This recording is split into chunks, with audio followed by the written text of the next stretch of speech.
Today on In the Woodyard, I got a firewood delivery. It's pine, because pine is fine. Here we go.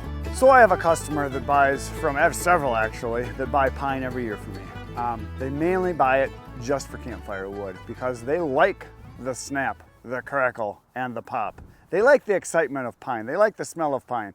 And I myself prefer pine for a campfire. It's just more fun. It has more flame, it burns easier, you get to feed it more often. The whole idea is, to enjoy the fire and not just stare at a little bitty flame that oak or hickory or locust or something like that, that's a slow, hot burning wood that's going to take forever. I want an active fire. I want to play with it because deep down inside I'm a small 10-year-old child that likes to play with fire. Yes, I am a pyromaniac, and I know most of you are too. So anyway, this is the pine behind me. Bert put these all into the totes, and I'm going to fill up the back of the truck. The truck is right here. I'm going to put in a face cord, or third of a cord, or rick, or rink, or roll, whatever you like to call it. It's all the same. It's going to fill the truck, and we're going to deliver it. But before I do that, I have something to talk about today. I was going through and answering comments from when I was gone on my trapping expedition with my brother Ken. All those videos are going to be on my other channel, Out of the Woodyard. And there was a comment from an old video that I had done a video on Husqvarna chainsaw. One of them that was might have been a 592 or I think it might have been my 572 XPG. And he said something about, I don't know why anybody would buy that piece of crap. He said, steel chainsaws are the best. I've got a 500i and they're the best. Okay, whatever. So it gave me the idea. Why are people so brand loyal? Why do you buy the same things over and over and over? And I came up with 11 or 12 reasons why.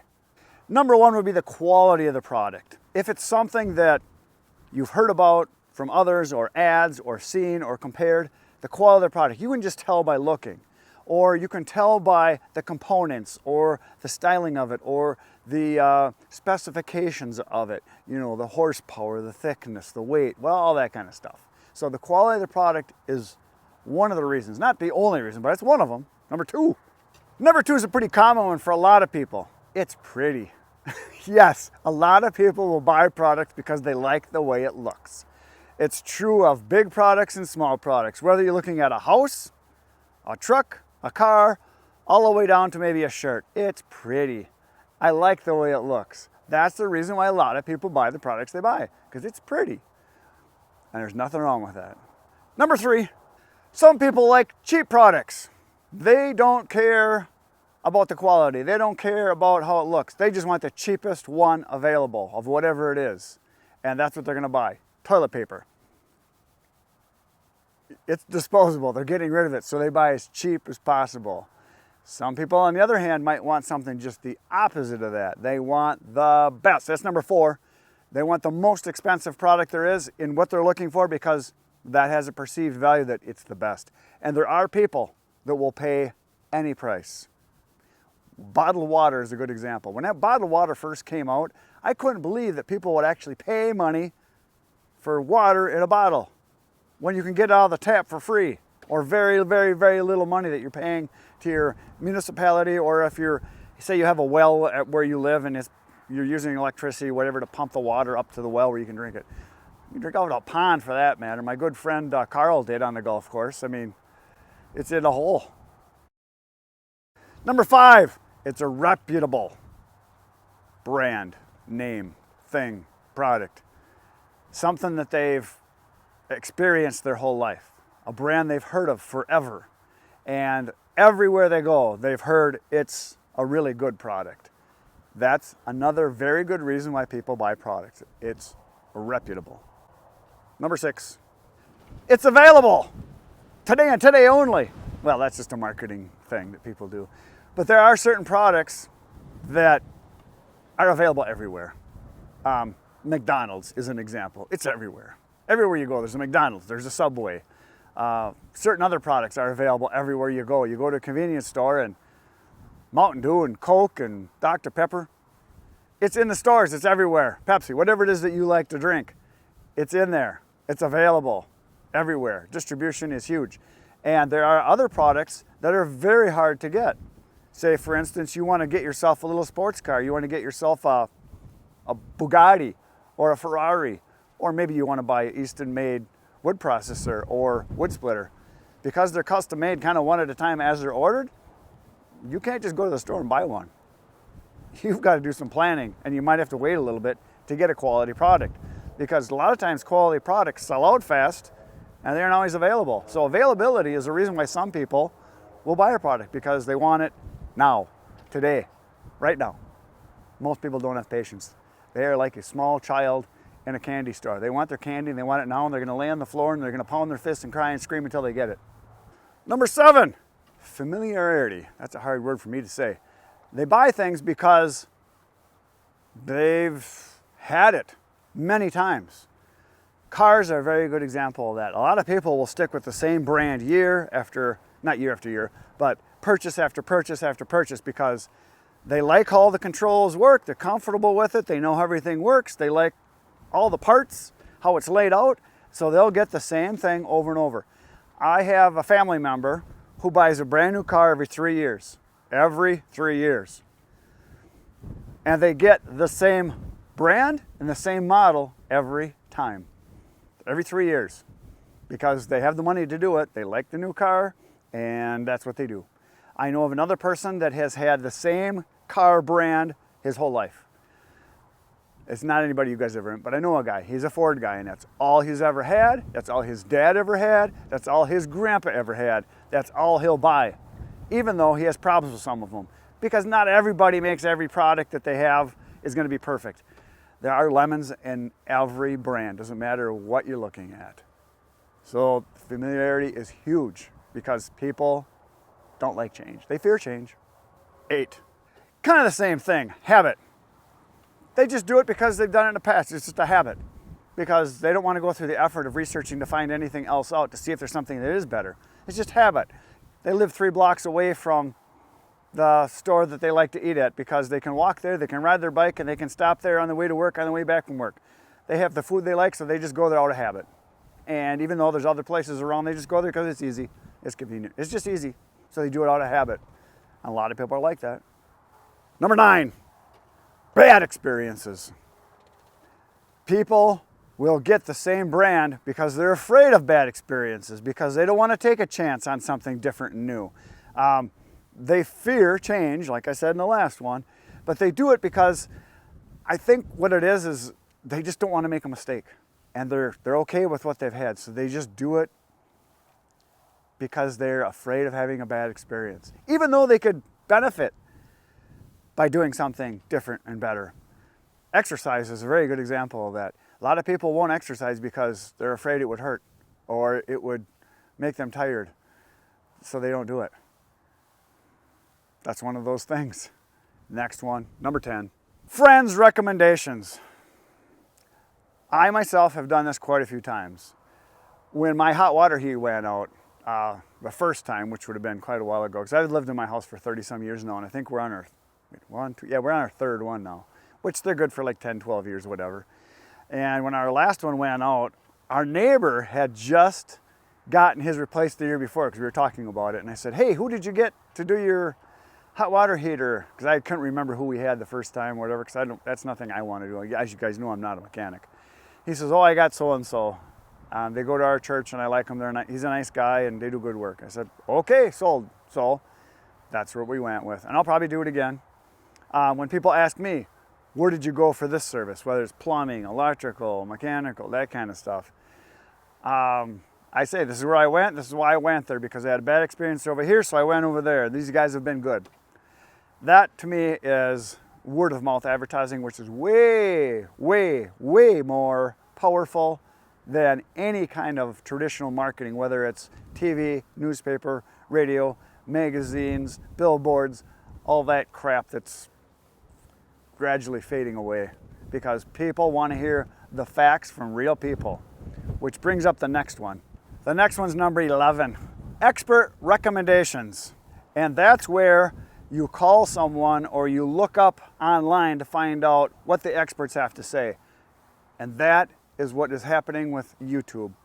People want information, so they'll look up what they're looking for, look up what the experts have to say, look up what other experiences people have had, recommendations from people that have tried it, It's why a lot of times people like me will get products that companies want me to review and talk about, because you guys know, or most of you know, when I talk about something, you're going to hear about the good, the bad, and the ugly. You're going to see the warts. If there's something fantastic, you're going to hear about it. But I'm not afraid to tell you, great product, I'd buy it again, but I don't like this.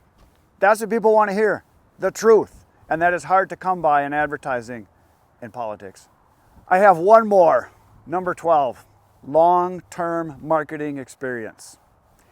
They may not be in the market for a particular product, but in their mind, they've seen this product 10 years ago, 5 years ago, a year ago, a week ago, and then all of a sudden they need the product. And they're like, oh yeah, there was that thing I saw advertised, that whatchamahickey, doohickey thing that I need one of those now because this happened and now I need one, because they've been exposed to it over and over. It's kind of like music. When you hear a song once, you might like it. You hear it a second time, you like it more because you listen better to the lyrics.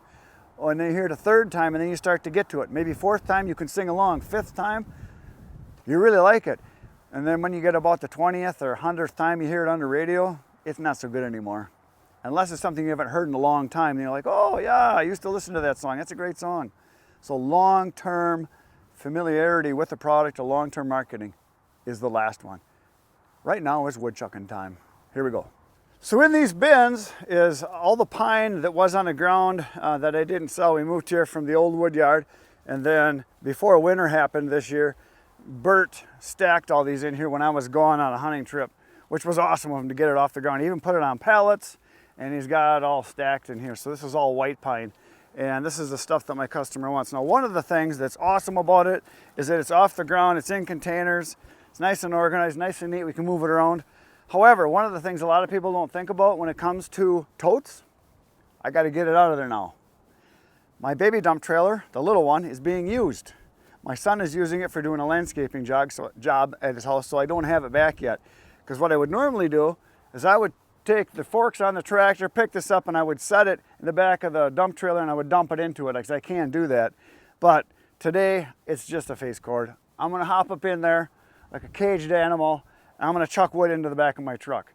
So when it comes to totes, yeah, if you've got a skid steer, tractor, and forks, and you're using this for personal use, you can move these around, you can keep them in an area stored, and then you can bring them out and put them up where you're going to be burning, by your boiler, by your house, whatever it is. So totes are fine for that kind of stuff. But for me, like I've said before, I literally would need 1,000 of them or more. And then there's handling them, and then getting the wood in, and then getting the wood out. And I know there's ways to do it, but I haven't seen anything that I really liked. I know you can tip them and then use your forks and tip them again. The other option obviously would be a rotating pallet fork that you can rotate it and dump it. But then you need to take the top bars out so that the wood can fall out, and that reduces the integrity, the structure, the strength of it. If you saw the video I did at Arndt Forest Products, they have those metal cages which are also used in farming. They use them for containers for vegetables, potatoes, things like that. Much heavier duty and take a lot of abuse and would last for years, whereas these things, it doesn't take long to smash them. And then you're out money and you got to get more of them. So we have found that there's a lot of people that like these, but generally they're not firewood producers on any kind of a scale. They're generally people that are doing it for themselves or very small scale. So they do work great for putting in our cookies, our discards, and all our chunks that Bert uses in the wood boiler that he has. And he's got a big storage area way over past the snowman over there that we put all his chunks in and all the stuff that I don't want or can't use, because I want the pretty wood, which is kind of more uniform. So we're gonna fill this up right now and go do a delivery. All right, so I gotta climb up here and start chucking. Now, I'm not gonna do this by taking just one tote. I'm just gonna throw it in. When the truck looks full enough, I'll quit. So I'm gonna get up here so I can get easier access. So like I've said in it before, when you start throwing wood in the back of your truck, you're gonna dent it up. But a good way to do it is to start with a piece or two and then just throw it so it hits those same pieces until you get a good base on it. And then you won't beat the snot out of your truck bed. So people are going to ask me also, I haven't mentioned this in a long time because I haven't sold pine in quite a while. I don't sell a lot of it. I do sell almost all of it in the summertime, and it's sold primarily for campfire wood. And as far as price, I sell it for $100 for a face cord. Yes, I get $100 for a face cord, or a third of a cord, or rick-a-rink-a-roll, whatever you like to call it. That's what I charge. And I think last year, I looked at my records, and if I remember correctly, last year I sold 10, maybe 12 face cords, something like that. There was a year that one guy I sold wood to, he bought about a dozen face cords, so about 4 full cords he bought from me himself. And I haven't sold to him in a couple years because I know he had a whole lot. And what he did is he lined his backyard with it. He basically made a fence out of it. And he told me when it runs out, he'd call me for more. So I haven't heard from him in probably a year and a half. Very windy today. The fan is on. Now, I've also sold pine like this to people that burn it in their house. And you know what? None of them had their house burned down.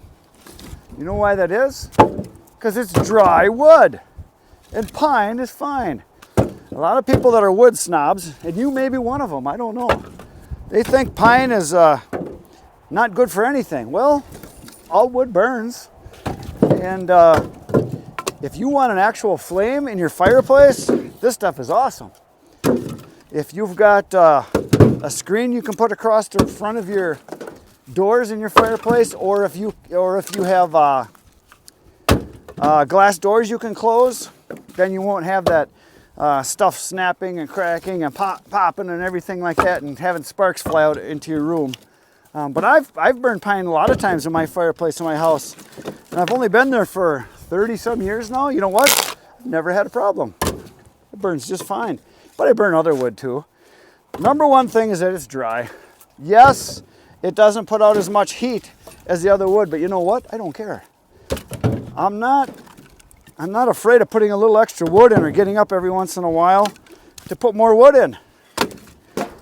This is not boiler wood, which it could be. I know my brother Eric has a wood boiler, and where he lives right now in his house, he's had the same wood boiler since he moved into the house.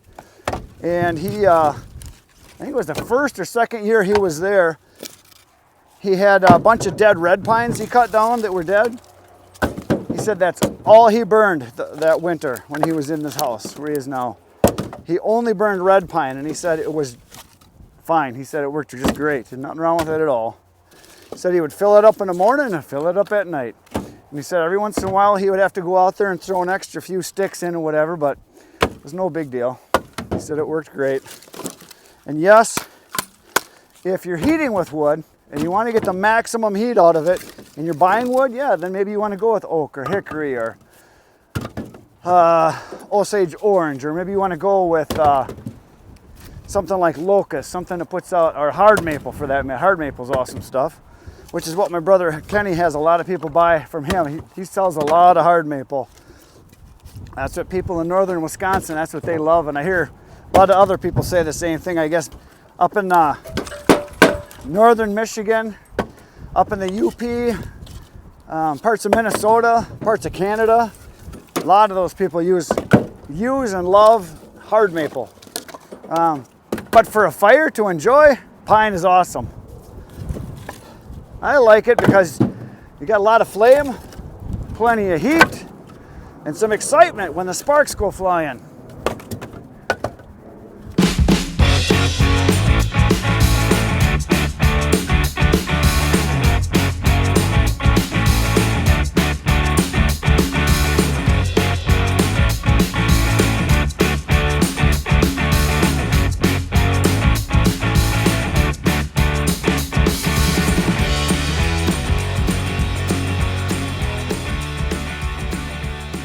Look at that! Wood in the truck. It's amazing, isn't it?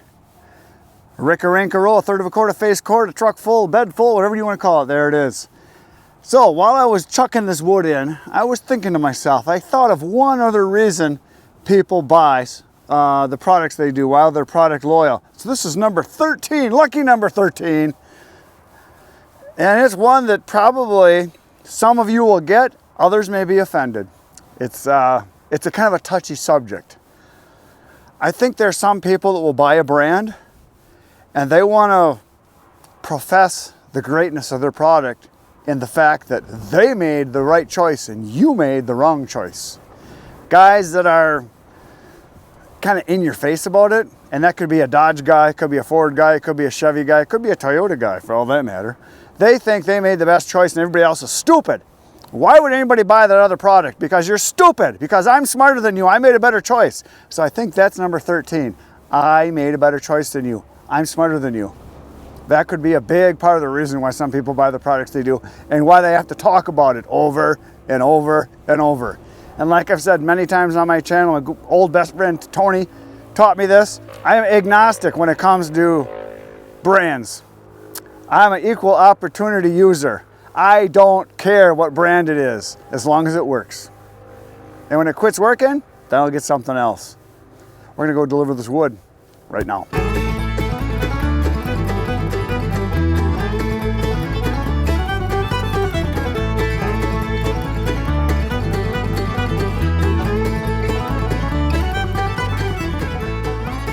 My delivery is done and I am home. While I was driving home, I came up with number 14. I thought of another reason why people are brand loyal. And this is probably the most obvious one I should have thought of as number 1. It's something that I talk about all the time. It's something that is very much lacking today. And a lot of people don't realize that are in business, don't realize how important this is. Very few places offer this. Great customer service. That is one of the things is why people are brand loyal or store loyal or buy from a certain vendor. Great service. That probably should be at the top. I put it way down at 14, but at least you got it. Now, if any of you have any other things that don't fall into the categories I mentioned, let me know in the comments what you think, why you're brand loyal, other than the things that I said are, obviously. There's got to be something I missed. There's got to be, because I'm not the smartest, the brightest bulb in the tree, the sharpest knife in the drawer, all that kind of stuff. Let me know in the comments. That's it for today, folks. Poke the buttons. I'll be back tomorrow morning, 5:30 a.m. with another video for you. Right now, go watch all the videos. There's 1,400 waiting for you on the channel right now. Good night, Irene.